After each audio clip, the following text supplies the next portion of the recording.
Jesus' invitation for you to work with him always leads you to a crisis of belief that requires faith and action.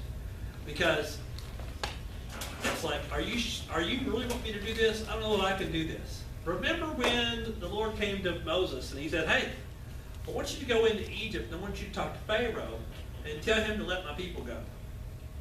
And Moses says, I can't do that. I'm not good at talking. I'm not good at speaking, public speaking stuff, right? I stutter. He says, okay, Aaron can go with you. Aaron can do the talking. You're the head dude. Aaron can do the talking. Aaron can do the talking. We know that Aaron can do the talking. Help Moses. So, crisis of belief. Moses was having a crisis of belief in that. Jesus is walking on the water. Peter says, hey, can I come out there with you? He says, sure. And then Peter gets on the water. He starts walking on the water. And then, the wind's blowing, and he starts looking at his circumstances instead of keeping his eyes on Jesus, and he had a crisis of belief. I don't know if we can do this here. And he starts to sing. Crisis of belief. Faith in who? John 14:12 says, Jesus says, I tell you the truth. Anyone who has faith in me will do what I have been doing. He will do even greater things than these because I am going to the Father. Faith for what? Hebrews 11:6 says, without faith it's impossible to please God. Because anyone who comes to him must believe that he exists, that he rewards those who earnestly seek him. So we have to have faith in this thing. This relationship, this loving friendship with Jesus does require faith. Now our faith is based on fact of the resurrection of Jesus, that there's a ton of evidence to prove. We've talked about that before. Months ago we talked about evidences for faith in Jesus. We'll hit that again. Crisis of faith usually comes with a God-sized challenge. The Lord comes to Noah and says, hey, I'm going to send the flood. I want you to build this boat. By the way, it'll take you 100 years. And that's what happened. What about outcomes? A lot of times we're thinking, okay, Jesus wants me to do this, but what's going to happen if I do this?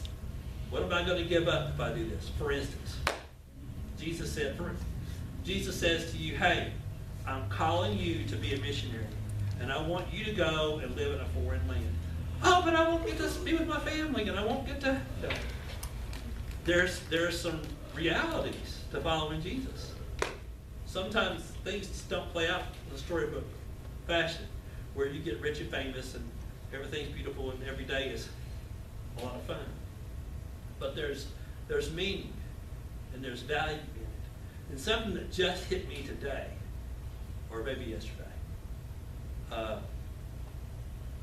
When you're in the middle of a situation, it's hard to remember that what's going on, let's say it's a bad thing, a sad thing. What's going on it's just temporary. It's just temporary. One thing to remember, if you're getting down and you're thinking, well, life's just not worth living, this is a temporary thing. And suicide is a permanent solution to a temporary problem. And everybody, maximum years, probably 100-something years. Eternity is forever and ever. So when you compare, 100 years to eternity, that's insignificant, isn't it? But all you know as teenagers is what you've been through so far, whether that is 11, 12, 13, 14, 15, 16, 17 years. And 8 years of that is a lot. At least half of your life, and then also, 2/3, let's say. So I understand when you're comparing years, let's say, that's a whole big chunk. But when you look at the big picture, then you see it's just a while. There's a lot more to life than just what I've lived or what I will live. And so when you're making choices, remember you're making eternal choices, ones that last forever. The choice whether to receive Jesus as your personal Lord and Savior is an eternal choice. It affects eternity for you and for other people too. So when you feel like Jesus is telling you to do something, and then you start thinking about, well, what happens if I obey you in this, Jesus? What's going to happen? Am I going to have to move away? Am I going to be without friends and family? When I knew that Jesus wanted me to be a youth minister, I changed colleges and went from being in my hometown of the college there to driving 8 hours one way to a state where I knew one family, and they lived an hour away from me, my youth minister that I had growing up, John Matthews. But Jesus made it okay because I knew this is what I was supposed to do. I knew I was supposed to do this. And so I didn't come home but Thanksgiving and Christmas. And then January, went back to school, and I came home spring break and summer. So I was gone for months at a time where I didn't see any friends or family. And that was something I did that I chose to do because that's what I needed to do what Jesus was looking to do. It was worth it, but it wasn't easy. And, I don't know what Jesus is going to ask you to do, but you might have some of those same choices. Am I going to have to move far away? Am I going to have to... maybe you're thinking right now about a career choice that's going to make you rich.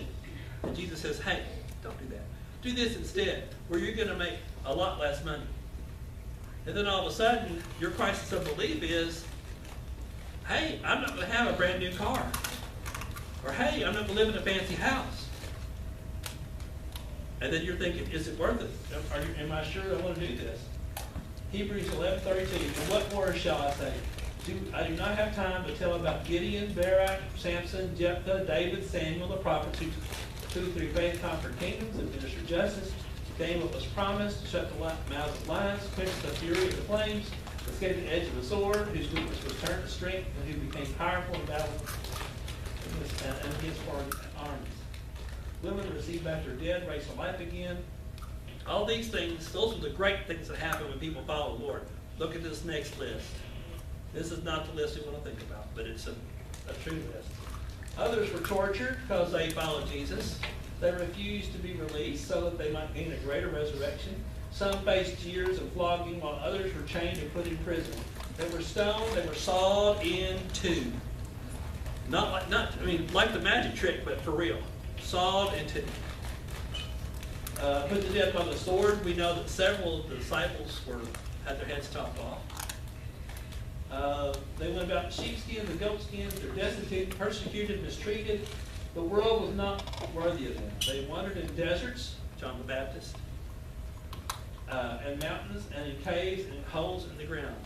In fact, Jeremiah, who's called the weeping prophet, he had such a big heart. He loved the Lord, he loved people, and he wound up being stoned to death. He died under a pile of rocks. That's what the Lord had for him to do. So crisis of belief, you bet you. You bet you. There's things that they consider. So not every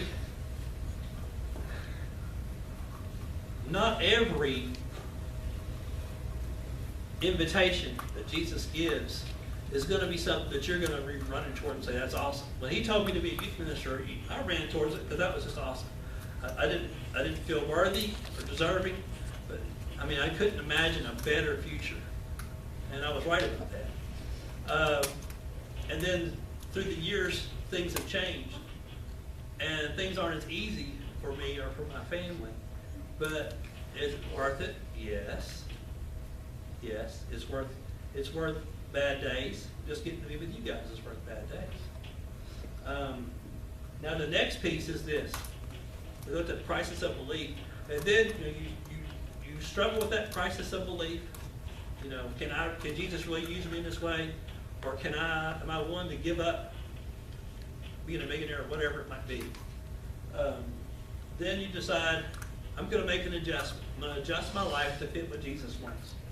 Jesus leads us to make adjustments in the everyday life arena, and everyday arenas of our lives. In our relationships, in our actions, in our marriage, in our finances, in our job. Finances. Here's the goal that I have, and I don't know that I'll ever get to it. But you guys are young enough where if you set this as your financial goal, you will make it. You know how church people are used to, they give 10% back to Jesus through an offering? What if you lived on the 10% and gave 90% back to Jesus? At least 10% to your church family, but the rest of that 90, you're just pitching out to Jesus and helping people. How awesome that would be. I know of a couple that's doing this. They're retired, they live in Florida, and these ministries come and they say, hey, can you help us, like Franklin Graham's ministries.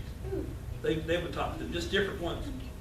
But they're living on 10% and giving 90% to Jesus. It is so fun to give money to other people and to help meet needs. That's just a can't describe it to you. Nanny's making me give 10% of my paycheck. That's awesome. That's awesome. So if you start right now thinking, okay, my goal, when I'm gonna, like your teenager soul, say my goal when I'm 30 is I'm gonna be smart with money and I'm gonna live on 10% and give 9 to Jesus. That'd just be awesome. There's lots of missionaries who had to come home recently in the past 3 months because we didn't have the money to take care of their needs. But if every Jesus, let's just talk about Southern Baptist Church families. If every Southern Baptist Church family, and the families inside those, if we all lived on the 10 and gave the 90, we'd have plenty of money for missionaries. Yes, sir. I mean, some people really can't afford to do that. Like, right. There are just right. like seriously, like some people really can't afford to do that. I know. Yeah. We can't. But I mean, if you set a goal for that, and then you come down to like, you wind up giving 20, you're living on 80, or giving 30, you're living on 7. You know what I mean? Yeah. If that's what we shoot for, and to be honest with you, you guys could probably pull it off. If you start now and plan ahead and budget, I mean, if you get the budgeting mindset as young adults, you can probably pull it off. Because you know, we don't have to have a humongous house to fill our needs, do we? We don't have to. Just say you're living in a barn. If you have a big family, I mean, like, Yep. all Yeah, you the gotta house have- my dad, In like, I Texas. couldn't live there anymore because my dad's head would touch the roof. Yes. He can swing I off see my what you banister mean. on my steps. Charles' dad. I understand. Tall guy. No. So that's just a cool, that's a He's cool, not really, a but cool also goal. just like Let's get back to, let's look at these adjustments. I adjusted, for instance, I left Robert and Fish back home in Owensboro and drove out to Bolivar, Missouri, and I met Dennis and Steve, who threw clean underwear in my face, but I'm glad it was clean. You know, I made new friends in this new place because I adjusted my relationship. The person you marry is key to who you're going to be and how you're going to help Jesus. It matters who you date because you're going to marry somebody you date. So don't even date somebody that doesn't love Jesus at least as much as you do. Okay? Serious. Don't date somebody unless they love Jesus as much as you do. And then, you know, of course, your job. You're gonna, whatever job you get, you want to see how Jesus wants you to help Him in your job, wherever that is. I'll try to do that at Walmart, and wherever you guys are, that's what you'll do too. In parenting, adjustments in parenting and time and personal life and priorities. Number one that you all can do right now is making sure you carve out time for Jesus every day in your Jesus and me time. That might need to be at night. That might need to be in the morning. But carve that out, because that's what's going to make you.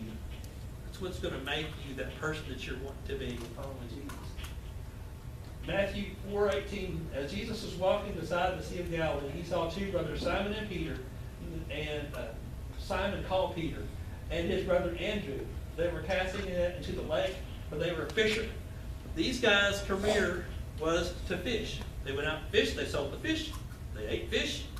You know, that's how they made their living. They sold fish. Well, when Jesus calls them, they stop fishing, and they become people who, you know, they become ministers. They become people who preach about Jesus and tell people about Jesus ultimately.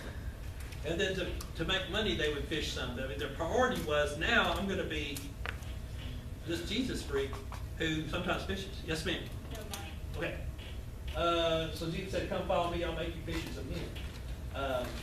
Jesus says, "You have heard that it was said, love your neighbor and hate your enemy, but I tell you, love your enemies and pray for those who persecute you, that you may be sons of your Father in heaven.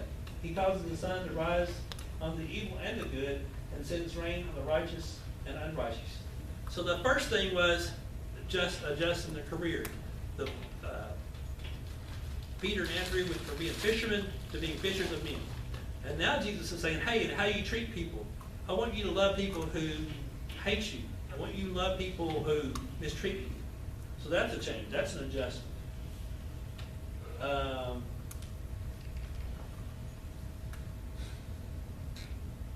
James and John's mom comes up to Jesus and says, "Hey, why don't you let James and John be like the two most important people in your kingdom?" James and John, those are James, twins. James and John, the disciples. And I Jesus thought is you were like, talking about those two boys. you're asking for, you don't know what you're asking. on. He says, hey, guys, you know, you don't know what you're asking. Then he says, can you drink the cup I'm going to drink? Of course, they're thinking, they're thinking, yes, this is going to be like a big rock show, and we're going to be stars, and you're going to take over the whole world, and we're going to be your helpers. Instead of, hey, you're about to die on the cross and rise again, and we're going to be hated and hunted. They had no idea what Jesus was about to do, even though he'd been telling them. And Jesus said, you know, yeah, you guys are going to drink from this cup. James was the first one who was killed for his faith, and John, you know, it was the last one to die for his faith. But you know, he finished out his life in exile and was boiled in oil for that. But it wasn't what they pictured. They made an adjustment to live their lives in danger to follow Jesus.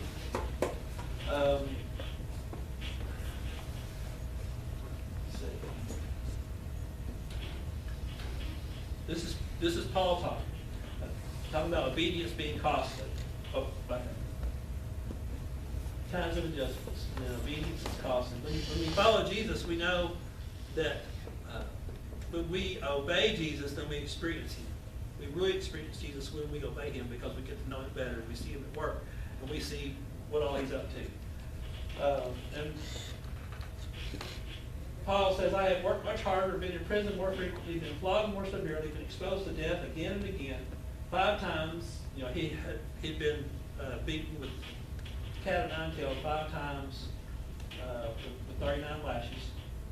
Beaten with rods 3 times. He'd been stoned, so, you know, rocks on him. He'd been shipwrecked. He's constantly on the move. Been in danger from lots of different things. And of course, we know that he wound up being beheaded also. But that was okay.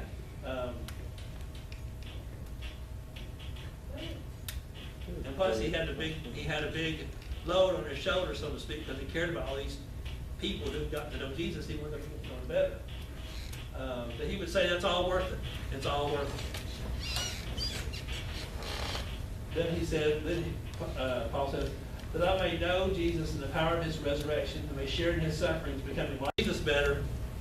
And part of Him making you who He created you to be is make it through tough times. Because there are things that we learn in tough times that we don't learn when everything's going smoothly. And so, will I just let Jesus make changes in my life that aren't necessarily fun in order for me to help Him do what He wants done? Jesus says, any of you who does not give up everything he has cannot be my disciple. Jesus is saying, look, if you're not willing to let go of everything that you built your life around now, you can't really follow me to do what I want you to do. You know, I can't make you who I've created you to be unless you're willing to let go of just whatever, of anything. Not that you're going to have to give up everything, but, you know, being willing to do whatever Jesus wants. We come to know Jesus as we experience Him. We come to know Jesus by experience. As we obey Him, and He accomplishes His work through us. That's the whole cycle there. Jesus is always at work around us. He seeks a loving friendship with everybody. He invites us to join Him in His work. He talks to us through the Holy Spirit, through the Bible, prayer, circumstances, and the church, and different Christians. He tells us something, we have a crisis of belief. We choose to make an adjustment to that, and then we obey Him, and then He teaches us new things. The adventure begins in the obedience. I mean, you can have a great loving friendship with Jesus, but until you decide you're going to obey and you follow Him, then you're still missing out. It's in the obedience that we grow even more. Knowing and experiencing Jesus always flows out of a relationship with Him. It's an outward expression of my love for Jesus. His reward for obedience is revelation to get to know Him better. He says, if you love me, you'll obey what I come to you. An obedience problem is really a love problem. If I'm having trouble obeying Jesus, I'm having trouble with my life and friendship with Jesus. I'm not letting Him be the king. Whoever has my commands, He says, and obeys Him, he's the one who loves me. Wow. So Jesus says, if I've told you what to do, and you do it, then you're showing me that you really do love me. Obedience requires total dependence on Jesus to work through you. You're not doing this alone. Whatever He's called you to do, you're not in this alone. You're with Jesus. He's going to see you through it. He's going to help you to know what to do. He's going to help you to do it. Obedience is your moment of truth. And what I do reveals what I believe about Jesus and determines whether I experience him, his work in me and through me, determines the depth of my relationship with him. I want to obey, but nothing seems to be happening. Why is that? Have I obeyed Jesus in the areas I already know to be his will? I mean, if you already know that there's somebody you're not forgiving, you need to forgive that person. Ask him to help you to forgive. Somebody that you're having trouble loving, ask Jesus to help you to love. Do I really believe that Jesus loves me and will always do what is best and right? That's true. It may not be what I want, but he will always do what's best and what's right. Well, am I willing to wait on his time and obey everything that he's told me to do already while I wait? That's hard. It's difficult to wait on his time for things to happen. That's part of the love relationship that we have with Jesus. We have to wait for him. As we obey Jesus, he becomes more real. And that's so true. When you take that step of faith in talking to somebody else about Jesus, then as you're talking to that person, Jesus just becomes more real to you. It's like he gives you a hug in your heart. And he's not just some concept that you've been thinking about and talking about or hearing about. He becomes more real to you. And you want Jesus to be real to you. He is real. He's more real he's as real as you and me. Remember Jesus said, these I ams. I am the bread of life. I'm the light of the world. I am the door. I'm the good shepherd. I'm the resurrection and the life. I'm the way, the truth, and the life, and I'm the vine.